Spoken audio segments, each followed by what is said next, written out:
Bismillah ar-Rahman ar-Rahim. Rebonjour, me revoilà pour le même problème, le gros problème récurrent des Nord-Africains qu'il faudrait absolument revoir. Peut-être pas dans tous les détails, parce que chacun a sa manière, a son style, a une famille qui est différente de l'autre, mais le, le plus gros, c'est celui dont tout le monde souffre. La souffrance commence dans le pays où tu vis. Dans le pays où tu vis, tu vas te marier, que ce soit avec une étrangère ou que tu sois avec celle qui est de ton pays. Tu vas avoir des enfants. Ces enfants vont naître dans le pays où tu habites. Ils vont grandir là-bas. À part si tu décides, quand ils sont bébés, de rentrer définitivement dans ton pays, à part cette solution, tes enfants vont grandir ici et ils seront de ce pays-là, quoi que tu fasses. Tu peux les rappeler qu'il y a un Dieu, ou tu peux leur donner la notion d'être musulman ou catholique ou juif ou ce que tu veux, mais ils seront, par exemple, si on vit en France, ils seront français. Et ils vont habiter en France, ils vont travailler en France, leurs amis seront en France. Toi, tu les emmènes en vacances. C'est pas des vacances, mais ils vont voir les cousins, les cousines. Ça leur fait, si tu veux, des souvenirs. C'est toujours bien. Mais il faut que ça s'arrête là. Tu ne peux pas leur construire une maison toute ta vie, les priver ici de manger, de boire, de s'habiller comme il faut, pour construire une maison où ils vont tous les années 15 jours, et à un certain moment, ils n'y vont plus parce qu'ils commencent à détester. Ça, c'est une.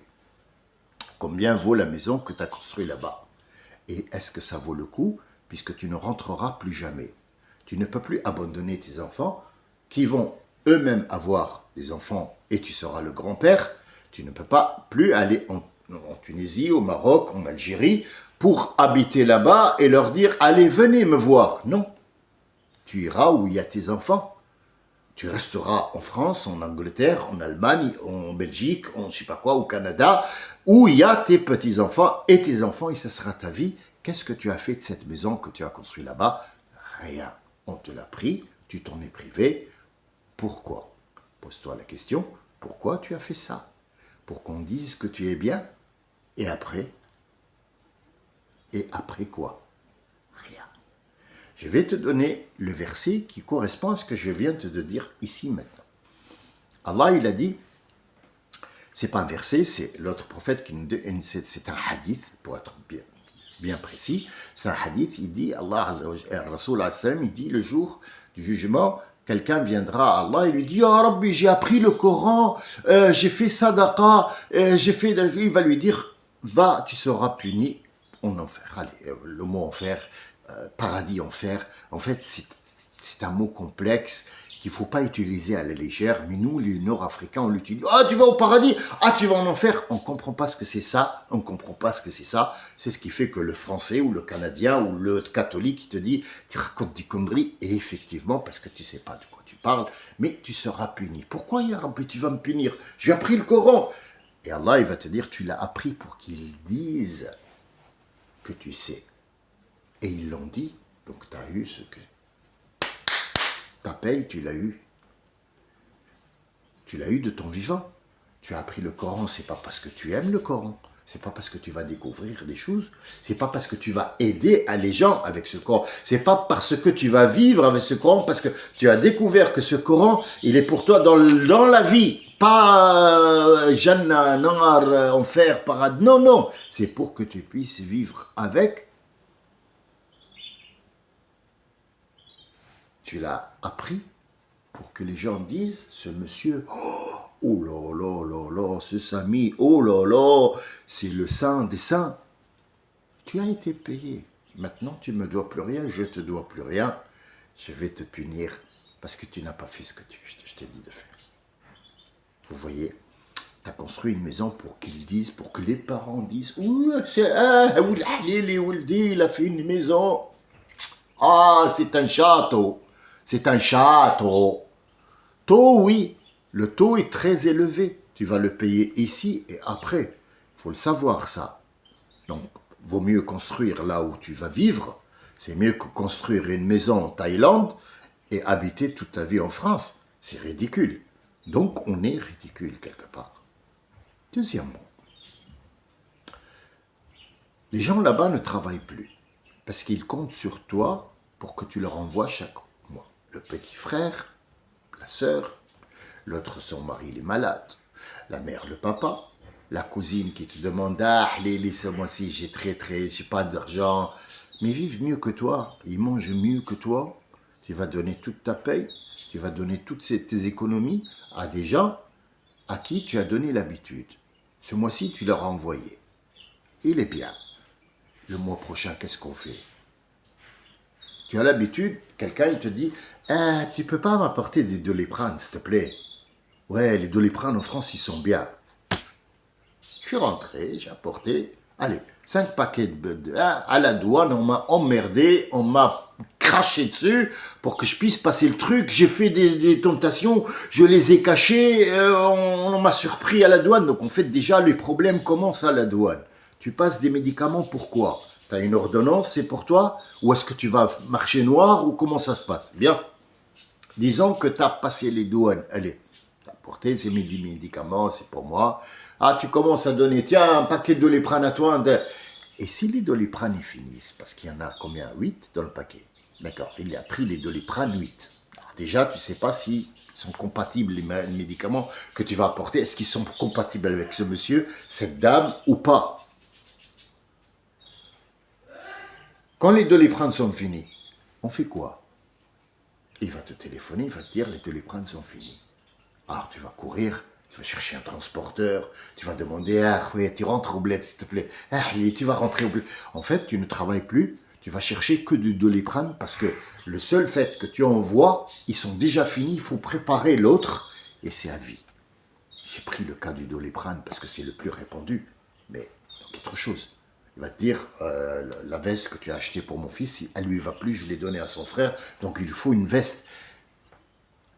Tu ne peux pas prendre la misère du monde sur le dos parce que, soi-disant, tu es musulman. C'est pas ça, être musulman. Non. Non. Un cadeau, ça peut être une fleur. Or, quand tu apportes une fleur à un Nord-Africain, il te lapide avec des pierres. Il te lapide avec des pierres. Il peut même te traiter de pédé. Je t'ai apporté une fleur en guise de cadeau parce que je te respecte. Des fleurs, tu me prends pour un pédé. Tu es pédé, toi. C'est ce que tu vas entendre. Et ça va te faire mal. Un cadeau, c'est quelque chose que tu donnes de bon cœur pour faire plaisir. Si tu sais à l'avance que ce monsieur, son cadeau, il va te coûter 3 000 €, c'est pas la peine de lui faire un cadeau parce que c'est un dû, c'est plus un cadeau. C'est un dû. C'est quelque chose qu'on te demande qui n'est pas de ton ressort. Et c'est ce qui arrive. C'est pour ça qu'on est dans une merde grave. Parce qu'au nom de l'islam, au nom de Za'mal, Raham ou je ne sais pas quoi, on est en train de bousiller toute une vie. Non, monsieur. Non, madame. Non. Réfléchis avec ta tête. Tu n'es pas obligé de donner quoi que ce soit. Si tu ne peux pas. Si tu peux, et tu as les moyens, mais il faut faire comprendre aux gens que ce n'est pas un dû. Je l'ai fait une fois, et une fois n'est pas coutume. Je ne vais pas en faire une coutume, tous les mois je vais t'envoyer une paye, parce que je n'ai pas de quoi te donner. C'est pas moi, Dieu. C'est à toi de faire les choses pour que tu vives en Tunisie, au Maroc, en Espagne, ou je ne sais pas où. C'est à toi de faire ta vie. C'est pas à moi de faire ta vie. Mais si je peux aider quelqu'un et que j'ai les moyens et que je ne regrette rien et que je fais ça de bon cœur, c'est que Dieu t'a mis sur son chemin pour l'aider et une fois que tu l'as aidé, tu dois partir. Je vous raconte l'histoire de Abu Hanifa quand il a prêté des sous à quelqu'un. Il fait chaud, on est en Arabie, quelque part en Arabie, peu importe où, en Irak, en Syrie, c'est pas un problème. Le problème, c'est qu'on est en Syrie et il fait chaud, en Arabie et il fait chaud. Abu Hanifa a prêté de l'argent à quelqu'un.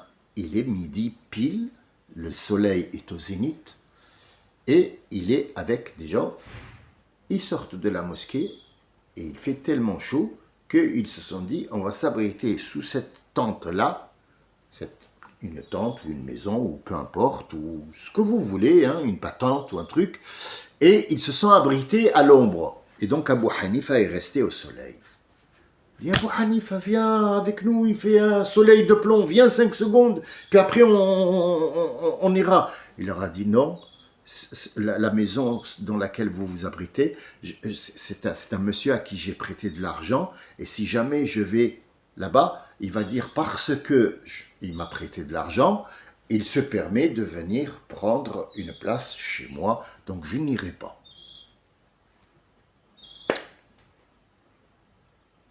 Est-ce qu'on en a pris de la graine? Non, la moitié des gens ne connaissent pas ces histoires-là, qui ont été pour nous un enseignement, mais on ne prend pas cet enseignement. On ne peut pas le prendre. Rien du tout.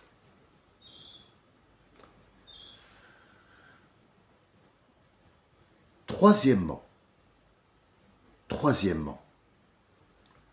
ce que j'ai remarqué, c'est que quand on va rentrer en vacances, on met des sommes énormes, que ce soit pour habiller nos enfants, ou pour nous habiller nous, ou pour mettre de l'ordre dans la voiture, acheter des parfums, tout ça, pour que quand on rentre, on donne une image. Alors cette image-là, pourquoi tu ne l'as pas sur toute l'année? Pourquoi sur toute l'année, tu n'as pas de vêtements? Et tu as des vêtements, tu les plies, tu les mets dans ta valise, c'est tes vêtements. Pourquoi tu en achètes quand tu rentres? Parce que tu n'as pas l'habitude d'acheter. Donc tu t'es mis dans une merde pas possible. L'argent que tu devais partager pour le mois, pour bien manger, acheter des belles choses pour manger, pour être bien, tu les as mis de côté pour prendre des choses pour que les gens te disent « Ah, on t'a vu ». Et ça s'appelle « Riya ». Le prophète alayhi salam nous dit « Faites attention au riya ». Le mot « riya » en arabe, ça veut dire « je t'ai vu ». Ce que les gens peuvent voir. Il a dit « Riya, intabihu, ihdaru min riya, fa'innahu kadabib al-naml ». Riya commence par quelques petites choses. Faire attirer l'attention sur soi. Après, encore un peu plus, la dame, elle va mettre un peu plus de rouge à lèvres pour qu'on la voit encore plus. Puis après, on va un petit peu se décolleter parce que ça suffit plus. Il faut un petit peu. Et puis après, mettre un soutien-gorge. Puis après, faire ressortir ces trucs pour... Et ça commence tout petit, comme la fourmi. Et ça finit en gros comme un hippopotame. C'est à vous de voir. Rien, faites attention. Ça commence par rien et ça finit par un truc où tu dois absolument continuer à faire ça. Parce que c'est toi qui leur as donné l'habitude. Apporte-moi une voiture de là-bas parce que là-bas, c'est pas cher. Bien, je t'apporte une voiture qui n'est pas chère, donc je vais l'acheter quoi? 3 000 €? Allez, on est en 2025, on est là en septembre 2025. Tu ne peux pas te tromper. Même celui qui entend l'enregistrement en 2070, il saura qu'on parle de 2025, septembre 2025. D'accord? Bien. La voiture coûte 3 000, la plus pourrie du monde. C'est une voiture qui est... Voilà. Déjà, elle ne rentre pas parce qu'il y a des réglementations. Moins de 3 ans, elle ne rentrera pas au pays. Bon, bref, tu vas l'acheter, quoi? La moindre des choses, 8 000, 9 000 €. 9 000 €, tu vas le sortir d'où? Quand tu es au pays au SMIC ou alors au RSA. Tu vas sortir cette voiture d'où? Bah, tu vas faire du halal et du haram. D'accord? Bien, tu vas acheter cette voiture. Tu vas payer sa douane, qui est de l'ordre de 3 000 ou 2 000 ou 5 000. Bien. Ou sinon, tu vas donner ce qu'on appelle des pots de vin pour le douanier, pour qu'il puisse te faire. Donc déjà, on commence par le haram, on commence par le pénible, pour faire plaisir à quelqu'un qui peut acheter la voiture moins chère, mieux, plus neuve, chez lui, mais comme elle est gratuite, elle vient de toi, et tu vas lui donner cette voiture parce qu'il te l'a demandé, parce que tu veux garder cette image. Donc tu as fait ce qu'on appelle les pots de vin ar-rashwa. Et le prophète dit, Na'alallahu ar-rashi wal-murtashi wal-ladhi baynahuma. Allah maudit celui qui prend le pot de vin, celui qui donne le pot de vin, et celui qui est l'intermédiaire entre les deux. C'était court, mais c'était instructif, je pense.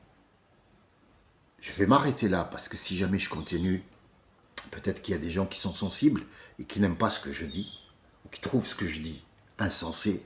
Croyez-moi, c'est sensé. Ne mélangez plus les sentiments avec le travail. Quand tu travailles dans une boutique et que tu vends du pain, tu peux faire une aumône. Tu peux dire, voilà, ce monsieur-là, il n'a pas d'argent, ça se voit, je vais lui donner du pain. Mais si tu vas donner du pain à tout le monde parce que tout le monde est dans le SMIC, c'est pas la peine d'ouvrir une boulangerie parce que tu as mélangé entre le travail et le sentiment que toi, tu es Allah et tu dois nourrir tout le monde. Donc, ne prends pas la place d'Allah. Reste à ta place à toi. Réfléchis. Prends le temps de réfléchir. Sache que ce que tu peux donner, tu le donnes. Mais faire qad shay la yati, celui qui n'a pas la chose ne peut pas la donner. Je ne peux rien te donner parce que j'en ai pas. Ce que tu penses, le regard que tu vas me jeter, je dormirai bien ce soir. Tu sais pourquoi? Parce que je ne porte pas un sac.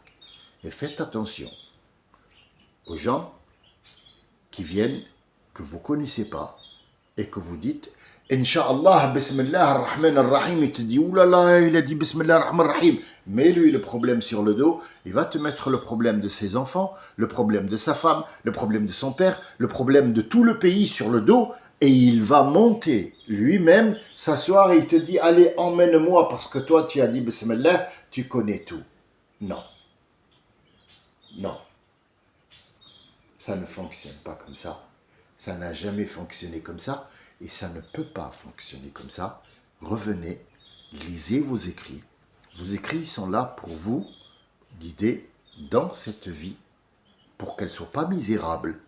Ma anzalna alayka al-Qur'ana litashqa. On ne t'a pas donné ce Coran pour que tu puisses être dégoûté de la vie. Au contraire, on te l'a donné pour te faciliter les choses, pour que tu puisses dormir bien comme il faut, manger comme il faut, vivre comme il faut. Et le plus, c'est à toi d'aller le chercher. Et le plus est toujours à côté de toi, toujours devant toi, toujours derrière toi. Où que tu te tournes, tu peux avoir un plus si tu le veux. Mais la notion de vivre, elle est dans ce Coran-là. C'est pas pour faire joli, c'est pas pour faire une mosquée et dire Allah. Non, c'est pour que tu puisses vivre. Et la prochaine fois, je vais vous parler, Inch'Allah, Azza wa Jal, Surat al-Waqi'a, parce qu'il y a des imams qui ont dit, si tu veux devenir riche, lis Surat al-Waqi'a. On va voir ce que ça veut dire riche, on va voir ce que ça veut dire Waqi'a. Inch'Allah, je vous le promets, si moi, je suis en vie. Voilà, je vous promets quelque chose que je peux faire. Si je suis en vie, je le ferai. Ça sera un devoir parce que je suis tenu de la dire, parce que je suis tenu, j'ai donné ma promesse que je vais vous expliquer ce que moi, j'ai compris sur Al-Waqi'a à partir de ce Coran. Inch'Allah, la prochaine fois. Salam alaikum wa rahmatullahi wa barakatuh. C'est un peu court, mais c'est très très complet. Salam.